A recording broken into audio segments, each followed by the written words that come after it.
Welcome to DC. You know we're out at the USA Cap. You're taking it slightly. I'm taking it slightly. We ain't going nowhere. Welcome to DC. DC, the home of Chuck Brown. It's the city where the people hold the power. The district.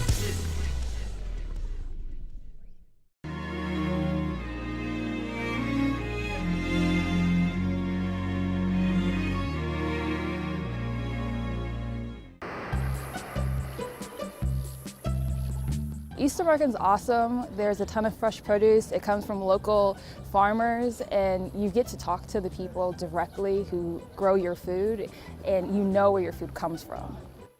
Washington, D.C. is one of the most diverse cities in the world, and with that comes progressive thinking. Everything from social issues to even what we put on our plates. In the district, there are more than 158 growing spaces.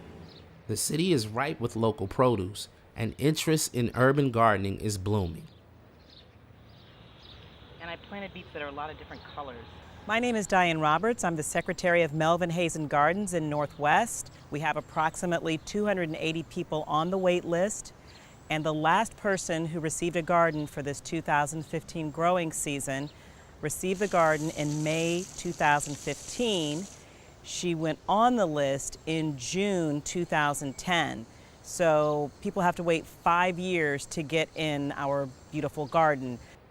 Having a plot on a lot is one thing. Access to healthy, natural foods inside the district is not guaranteed. In fact, DC has several areas known as food deserts. Dr. Beverly Wheeler, executive director of DC Hunger Solutions, has been researching this issue. The USDA definition of a food desert is a low-income census tract where a majority of the residents are at least a mile away from the nearest supermarket. We have a food deserts in 5, 6, 7, and 8, and there's a small food desert in Ward 4. DC Hunger Solutions did a study on grocery stores in 2010. At that time, DC had 43 stores.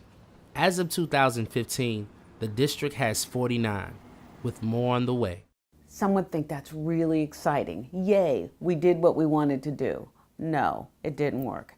Because in fact, what we were trying to do is to bring grocery stores into our food deserts.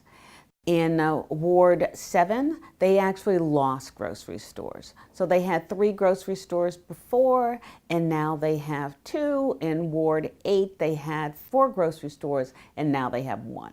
So in reality for us, in practice, it's what can we do to provide these residents with access to healthy food.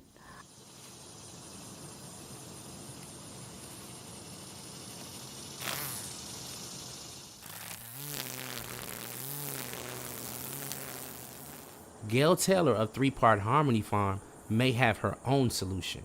It's really rewarding for me to know that I am growing food that's nourishing families in this entire community. I think eating fresh fruits and vegetables is as good as taking vitamins or better, and I want everybody to have access to that. So having an urban farm is going to increase everyone's ability to eat better. I've lived in food deserts. I mean, I lived in Bloomingdale in 2000, and every time I left my house, there were 5 or 6 places where I could get a bag of chips and malt liquor, and it's not like that anymore. The city's not like that anymore. The city isn't like that anymore, and there's a reason for the change. Well, that really depends on what ward you call home. Grocery stores are run by for-profit organizations. If they don't think that they can make the money that they want in those neighborhoods, they're not going to move into those neighborhoods, no matter what incentives we might want to offer. What we did find out is that some of the grocery stores would have come to neighborhoods anyway. So Ward 6 had the largest growth in grocery stores, and they also had the largest change in demographics. So we have to think of other ways to deal with this food inequality and what I call a social justice issue. People around town are becoming aware of the issue and are coming up with solutions. My name is Julie Kirkwood, and I am founder of DC Urban Greens. DC Urban Greens is a small urban farming organization in Southeast DC. We take small pieces of underutilized land right embedded in food desert neighborhoods, and we convert them into useful places to grow food. We're looking to serve the 75% of households that have single mothers with children. And so what we do as an organization embedded in their neighborhoods is we try and work with the community. We get community volunteers. We employ directly out of the community to grow food right here where it's needed most. Some people might ask, what do we care about food deserts and why is it important? It's important because it's a health issue. It's a social justice issue. We know that individuals who live with food insecurity for long term actually put themselves at risk or are at risk for long-term health effects, diabetes, obesity. So we have to deal with this issue if in fact we're going to provide our residents with everything that they can possibly have. Ward 7 resident and DC Urban Greens volunteer Leela Parker is a perfect example of what food access can do to someone's health. When I first came about DC Urban Greens, I was very ill and I had heart trouble, I had diabetes. I was back and forth in the hospital a lot, and I was weighing 280 pounds. I couldn't walk a flight of stairs. Once I started working for the garden, I started to eat better, and I started exercising more. And I went from a size 24, now I'm weighing a 13, 14. There's this old saying that says that what you eat is your medicine, and there is no better medicine than healthy, fresh, local produce. My name is Chris Bradshaw. I'm the founder and executive director of Dreaming Out Loud, and I'm a social entrepreneur working to change the food system in Washington, D.C. So we love the opportunity and the ability to get that local produce right there in front of communities and folks that are working to change their health along with their doctors. Produce Plus program is one of the district's most important and effective health interventions. It is a program where low-income residents, whether they be on Medicaid, Medicare, WIC, or SNAP benefits, can receive $10 in coupons to spend each week at the farmers markets. We've got to find a solution to this issue. We've got to figure out how to incentivize for sustainable, affordable food access. And in order to do that, we involve the community in that conversation. It's a must. And we can't put our own biases on what that looks like and why people aren't cooking or why they're eating what they eat, because we don't live in their world. So we get to become partners and involve the community. I think that's how we're going to solve this issue.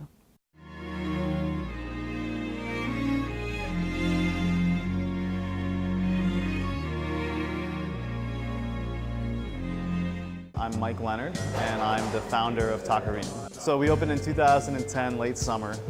We started as a food truck by 2012 and 2014 when we opened our first two places. And then in 2015, we actually ended up closing the food truck, and now we're just moving forward with fixed locations. Under the extended arms of Cranes across Washington, D.C., district residents face the rising cost of living in the capital city. Those that cannot adapt are forced to leave.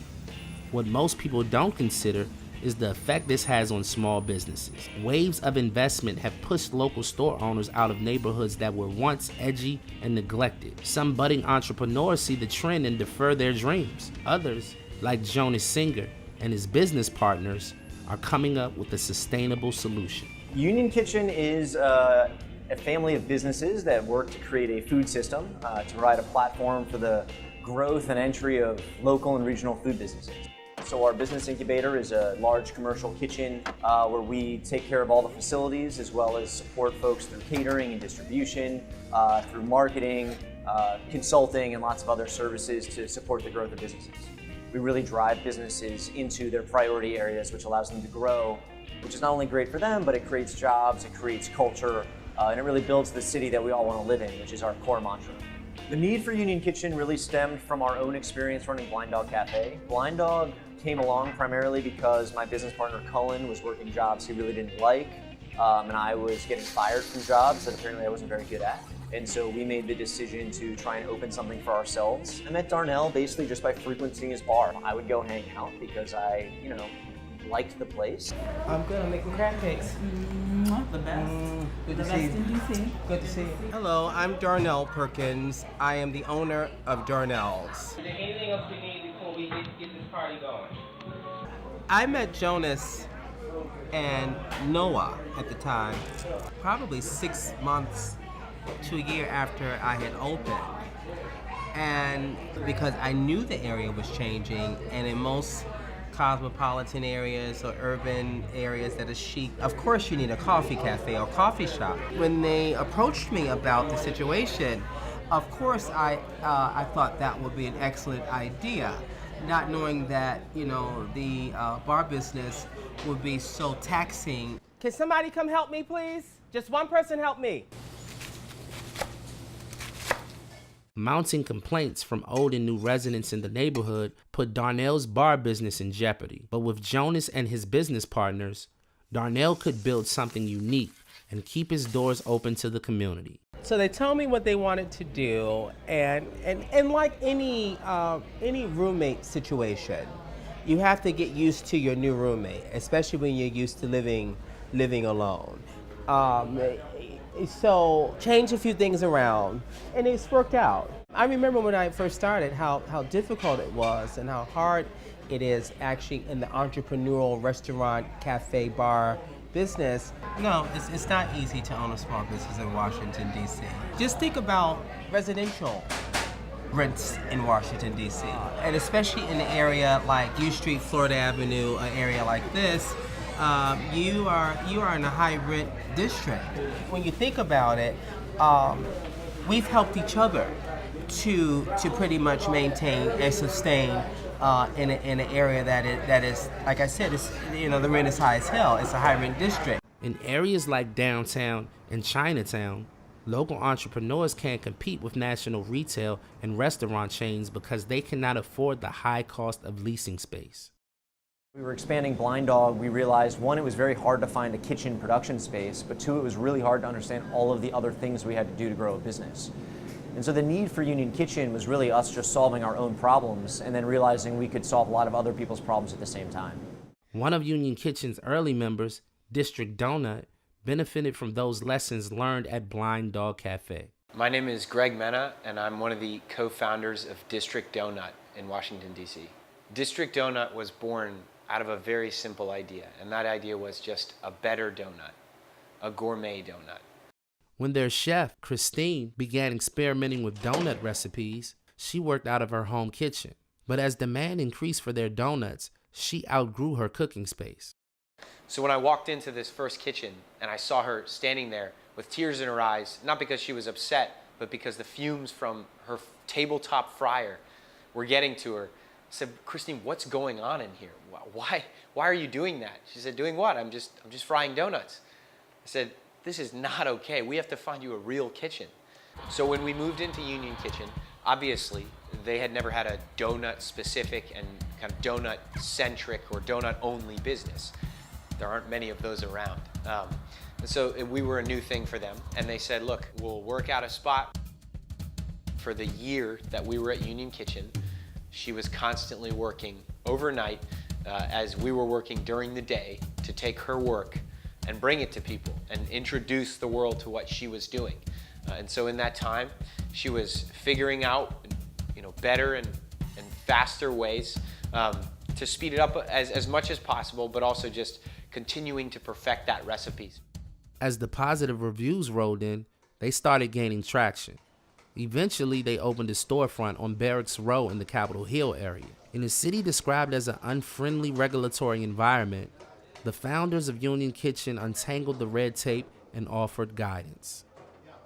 They continually and repeatedly aided us in numerous ways just to make sure we were doing everything that we needed to do, crossing our T's and dotting our I's to be ready to run our own operation.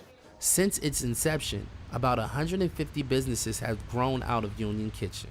We also have a number of businesses that are carried, regionally in Whole Foods or Giant or large markets. And I think that it's, really exciting to see folks being able to grow, to accomplish their dreams, but, also to export things out of DC. Last year, Union Kitchen opened a small business, a corner store in the Capitol Hill neighborhood, Union Kitchen Grocery. Now people can make a product, they can move a product on our distribution trucks and then sell it at our stores. And really that allows people when they come and join Union Kitchen to grow a business, because the most important thing for any business is selling your product. And so you can make your product, move it, and sell it all within Union Kitchen.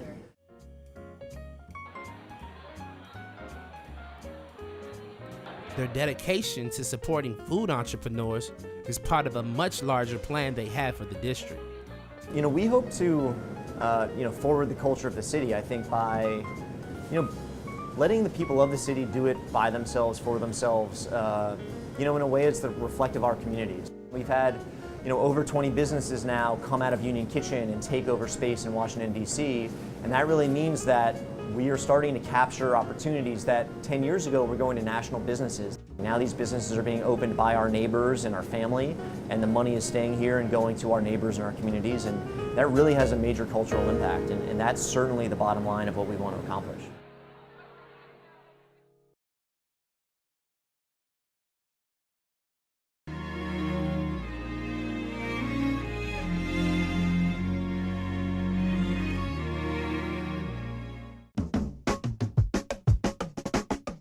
Ben's was here for the community at all times, whether it's a church, whether it's a family, whether it's an organization. Ben's represents family, and that's what I feel Ben's is to DC, family. Once one of the busiest corridors in the district, 8th Street Northeast suffered many years of neglect. And now, the 8th Street Festival that once drew a crowd of only 500 residents attracted over 50,000 residents this past summer. It took hard work and, above all, commitment to get to this point. Hope you're making some money on that phone, man. I grew up here in the 8th Street Northeast quarter at 8th and East Street. But 8th Street was very vibrant when I was growing up. You can get anything you wanted along the 8th Street quarter. It was a very tight community, vibrant community, high-spirited, and anything you wanted from drumsticks to clothing, to food, to department store items, you can purchase on 8th Street without going far. 8th Street was nice. It was pretty busy. It was mixed. You had Jews, you had blacks.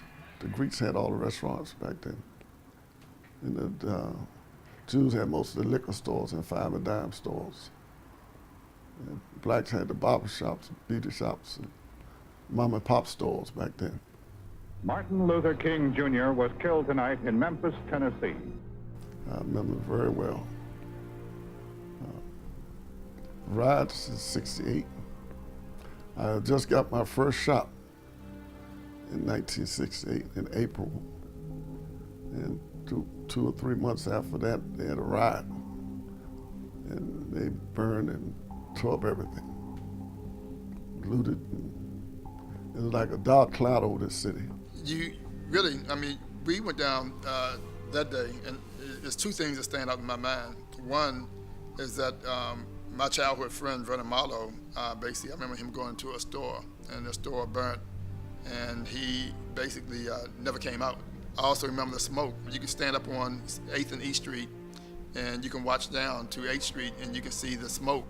People think it was just the riots that took place, but you also had combination of some of the owners destroying their own buildings. 8th Street changed big time. They call this a high-risk district, and vandalism and crime and everything else, so people kind of stopped coming.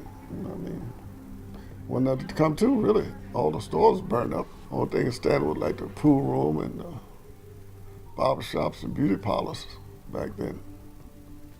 Well, the drug epidemic took place in the 70s, late 70s, early 80s, and it really devastated our neighborhoods. Anything that you can think of that was devastating and bad took place on 8th Street during that time. If people didn't know you and you walked through 8th Street, it could be devastating. You didn't walk, matter of fact, through 8th Street, you ran through 8th Street. Entrepreneurs in the neighborhood attempted to rebuild the corridor, but the banks turned them down. It was very well known down here on A Street that you couldn't get money. I did a whole lot running around. Went to the bank. The bank always say, they tell us that you don't make enough money. See, 1980, they were trying to revamp 8th Street. It was in a roll then. Little stores started coming back slowly but surely. I felt that 8th Street deserved good, and that if I can provide a service, why not do it in the neighborhood I grew up in? And I decided to open up a business, and I did very well. And so from that point on, it became another mission of mine to really accelerate the process in reference to revitalization. Anwar began to reach out to community residents who can contribute their talents to reshaping the 8th Street corridor. We looked at the Main Street model, and we felt that was the best model to follow. But the only problem we had that the Main Street model was a suburban and urban model, but yet they had the bones to really make things work. We didn't have the monies at the time, because you had to have the monies to buy into the organization. Anthony Williams was running for mayor, and we solicited him. He had been working on 8th Street for some time. I'm not sure how long, but what we talked about was just the tremendous potential of 8th Street, which to me was just emblematic of the potential of the District of Columbia. We was at standing the corner of 8th and 8th Street, and he picked up a potato chip bag, and he picked up a soda can, put the soda can in the potato chip bag, and he put it back down the corner. Yeah, I used to do that to see how long something would be there. And so months later, he came back, and we walked the court again, and I said, look, we need a charrette. We need something that will help with the revitalization of 8th Street. He said, look, I see you need city services too, because the same potato chip bag that I left here back then is still sitting right here. Apparently the city's not cleaning your streets. At that point, I knew that we had him to a certain degree, because he began to really take note of what was going on. In 2000, I began looking for a small space to renovate as a theater that I intended to use to produce some shows and to rent to others. I looked at various spaces around the city, and I was shown the old Atlas movie theater and shops. I was pretty horrified by it. Although 2 developers actively discouraged her from proceeding with the project, she continued to move forward. Anwar was always very positive about it to me. Whether he had some private skepticism or not, I don't know. But he saw the potential, and he saw how it fit with his vision. Now, mind you that 8th Street was revitalized in the toughest time in the economy, when the country was doing bad. And during that same spurt, 8th Street grew faster than any other time. More people began to come to 8th Street because we were really marketing and selling 8th Street. And I think it also happened because there was a consistency. There was somebody at the throne that was willing to take on some of the hard things and constantly recruit and talk to the businesses. After several years of pursuing the Ali family, the hands of time delivered a new neighbor. We had a great opening, Chuck Brown Band, we had the mayor and various folks out, well received by the community. We have our new chef coming on board to open up 1001 in a couple of weeks, and so we're really excited about getting that fully on board. The one thing it's missing is a metro really close. So, you have a Union Station there, but we're looking forward to the trolley, hopefully bridging the gap and providing some additional transportation. It was almost like a pregnancy. People would blame me for the streetscape because I wanted the streetcar here. It was tough. It was crazy.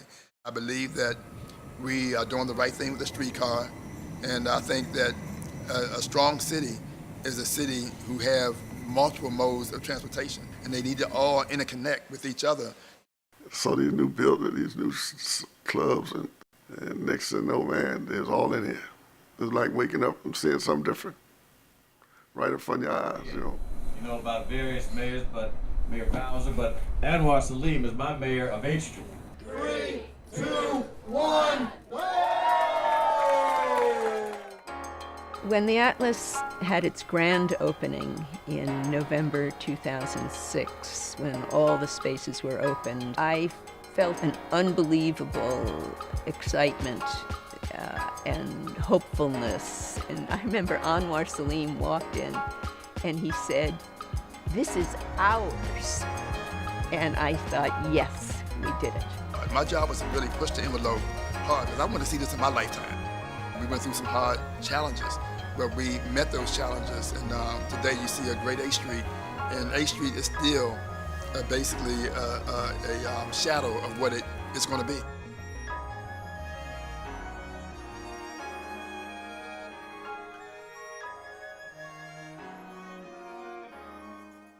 Symbols of democracy are pinned against the coast. The outhouse of bureaucracy surrounded by a moat.